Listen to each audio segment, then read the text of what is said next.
مالیاتی خود مختاری یعنی فائنینشیل انڈیپینڈنس یہ ایک ایسا خواب ہے جو اکثر بہت دور کی بات لگتا ہے نا؟ لیکن ذرا سوچئے، اگر اس تک پہنچنے کا راستہ وہ نہ ہو جو ہمیں بچپن سے سکھایا جاتا ہے، یعنی عام تعلیم سے کچھ ہٹ کر، آج ہم ایک ایسی ہی نصیحت کو کھول کر دیکھیں گے جو خاص طور پر نوجوانوں کے لیے ہے، ایک ایسا راستہ جو انہیں جلد ہی مالی آزادی دلا سکتا ہے۔ تو اس مشورے کی جو بنیاد ہے نا، وہ ایک بہت ہی ذاتی پیغام ہے۔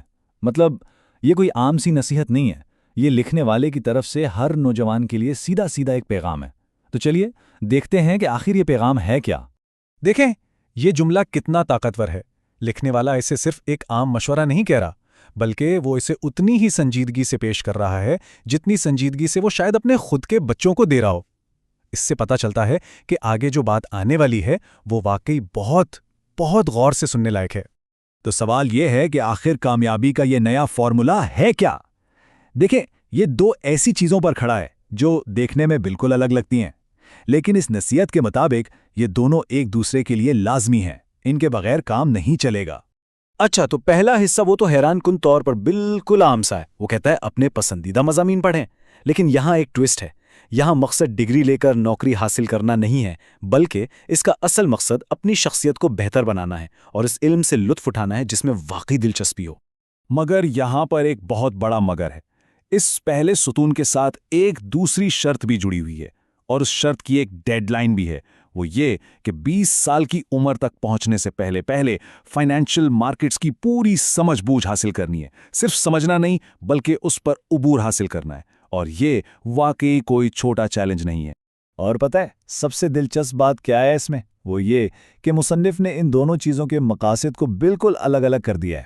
یعنی تعلیم وہ پیسہ کمانے کے لیے نہیں ہے، وہ ہے شخصیت کو نکھارنے کے لیے، ایک بہتر انسان بننے کے لیے، اور پیسہ کمانے کا کام وہ فائنینشیل مارکیٹس کریں گی۔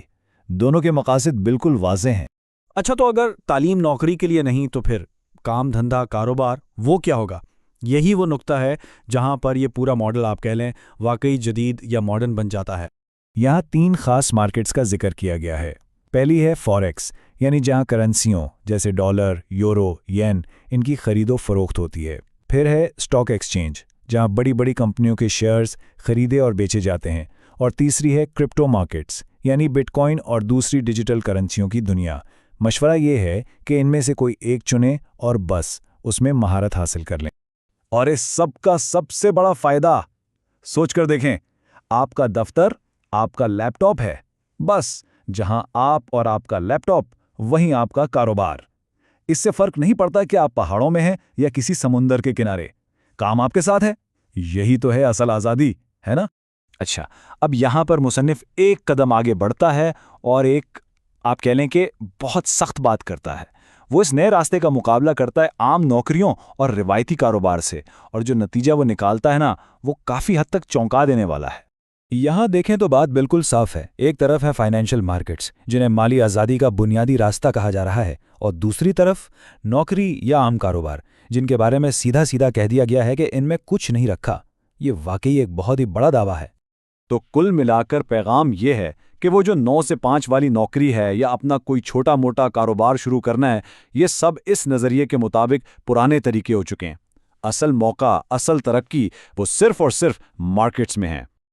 اور آخر میں ایک آخری بات ہے، لیکن شاید سب سے اہم، یہ وہ نقطہ ہے جو اس پورے فلسفے کا نچوڑ ہے، اسے سمیٹ دیتا ہے۔